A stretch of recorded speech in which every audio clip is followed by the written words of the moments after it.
ঘন কালো চুল কার না পছন্দ, আর তার জন্য আমাদের খুব সামান্য একটা জিনিস করতে হবে। সেটা কি, আজকে সেটাই দেখাবো।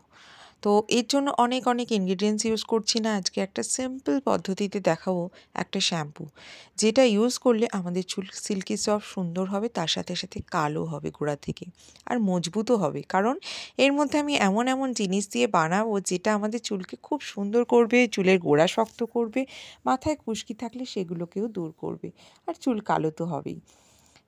আজকাল যা ব্যস্ততার দিনে অনেক কিছু করে হয়ে ওঠা হয় না আর কি। কিন্তু কিছু করি না করি শ্যাম্পু তো আমাদেরকে করতেই হয়। আজকে সেই শ্যাম্পুই বানিয়ে দেখাবো। তো চলুন শুরু করি। সবার প্রথম দেখুন, আমি লোহার কড়াই নিয়েছি, আর এই যে আয়রনগুলো লেগে রয়েছে এগুলো আবার ঘষে মেজে পরিষ্কার করে নেবেন না। এগুলো আমাদের চুলের জন্য ভীষণ ভালো। তো এই রেমেডি করতে আয়রনের কড়াই হলে সবথেকে বেশি ভালো হয়। আর এর সাথে মেশাবো আমলকি। আমি এখানে বাজারজাত গুঁড়ো আমলকি ইউজ করছি, আপনারা চাইলে কাঁচা আমলকি পেস্ট করে রসটাও ইউজ করতে পারেন। তো আমি এখানে 1 চামচের মতো আমলকি ইউজ করছি। আমলকির মধ্যে থাকে প্রচুর পরিমাণে ভিটামিন সি, যা আমাদের চুলকে গোড়া থেকে কালো করতে সাহায্য করবে, চুলের গোড়া শক্ত করতে সাহায্য করবে এবং চুল পড়া বন্ধ করতেও সাহায্য করবে, এবং নতুন যে চুল ছোট ছোট গজাতেও সাহায্য করবে। তাহলে বুঝতেই পারছেন আমলকি আমাদের চুলের জন্য কতটা ভালো। এরপরে আমি যেটা ইউজ করব সেটা হচ্ছে তেজপাতা।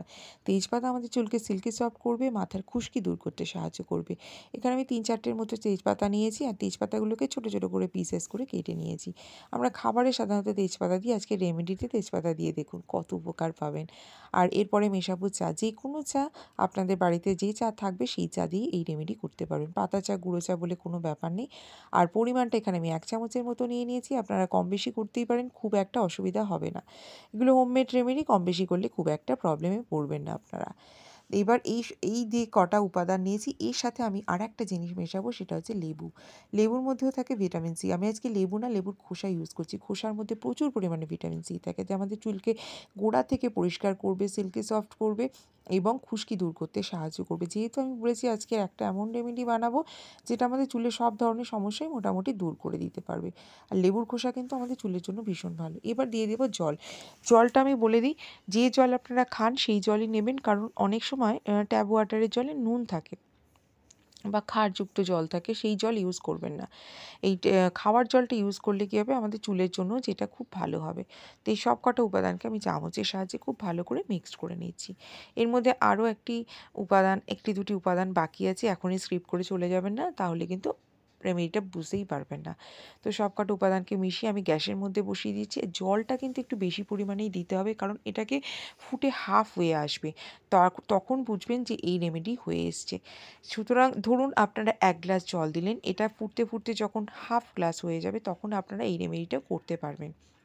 এবার এটার সঙ্গে যেটা মেশাবো সেটা হচ্ছে কারি পাতা। কারি পাতা বন্ধুরা এমনই একটা জিনিস যেটা আমাদের চুল গোড়া থেকে উঠে যাচ্ছে সেই জায়গাটাকে শক্ত করতে সাহায্য করে। সাউথ ইন্ডিয়ানরা তাদের খাবারের মধ্যে কারি পাতা ইউজ করেন, যার ফলে তাদের চুল কিন্তু গোড়া থেকে কালো। আর কারি পাতা এমনই একটা উপাদান যেটা আপনারা যদি প্রতিদিন সকালবেলায় কারি পাতা খালি পেটে আপনারা খান, তাহলে কিছুদিনের মধ্যেই কিন্তু চুল পড়ার সমস্যা থেকে মুক্তি পাবেন।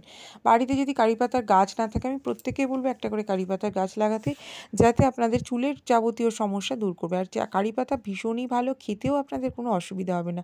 আর যদি কারি পাতা অনেকটা পরিমাণে থাকে, আপনারা গুঁড়ো করে রেখে দিতে পারেন, গুঁড়ো কারি পাতাও এখানে ইউজ করতে পারেন, সেটাও খুব ভালো উপকার পাবেন। তো আমি এখানে ফ্রেশ কারি পাতা দিয়েছি। আর দেখতেই পাচ্ছেন, যদি গুঁড়ো কারি পাতা না থাকে আপনারা অনলাইন থেকে কারি পাতা পেয়ে যাবেন, খুব একটা অসুবিধা হবে না। যা যা জিনিস আমি দিয়েছি সব কটাই আপনাদের হাতের কাছে পেয়ে যাবেন। দেখুন আমি জলটাকে ফুটিয়ে প্রায় হাফ করে দিয়েছি। এবার এই অবস্থাতে আমি কিছু করতে পারবো না, এটাকে ঠান্ডা করার জন্য রেখে দেবো। প্রায় মোটামুটি ঠান্ডা হয়ে গেছে, এবার এটাকে আমি ছেঁকে নেবো, কারণ এটার মধ্যে এই অবস্থাতে আমরা মাথায় কিছুতেই লাগাতে পারবো না, কারণ চায়ের গুঁড়ো আছে, আরও যা যা জিনিসগুলো আছে সেগুলো আমি ছেঁকে নিলাম। ছেঁকে নিয়ে এবার যে জলটা যে পেলাম, এই জলটা কিন্তু আমাদের চুলের জন্য ভীষণ ভালো। এটা আপনারা শুধু টোনার হিসাবে ইউজ করতে পারেন। কীভাবে মাখবেন? সারা মাথায় স্ক্যাল্প থেকে লেন্থ পর্যন্ত কোনো কটন বল বা তুলোর সাহায্যে সারা মাথায় লাগিয়ে নিলেন।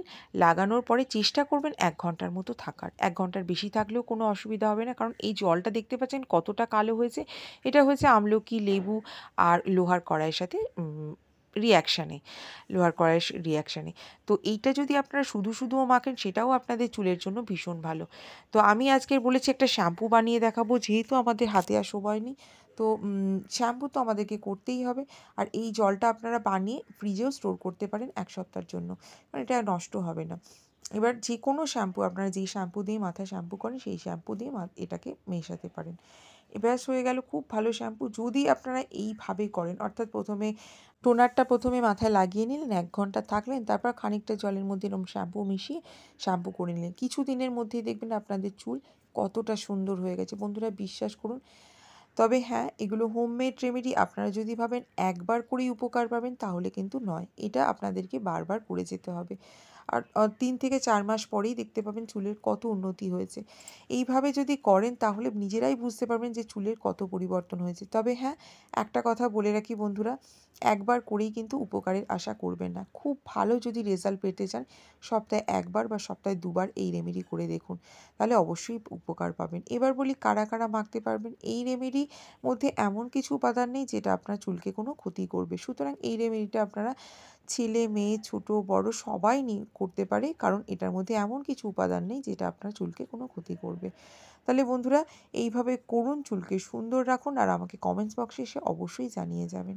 তাহলে বন্ধুরা এখানেই শেষ করছি। কেমন হয়েছে অবশ্যই জানাবেন। সবাই খুব ভালো থাকুন, সুস্থ থাকুন, সাবধানে থাকুন। কালকে দেখা হচ্ছে নতুন কোনো টিপস বা ব্লগের সাথে। ততক্ষণ সবাইকে শুভরাত্রি। Tata, bye bye.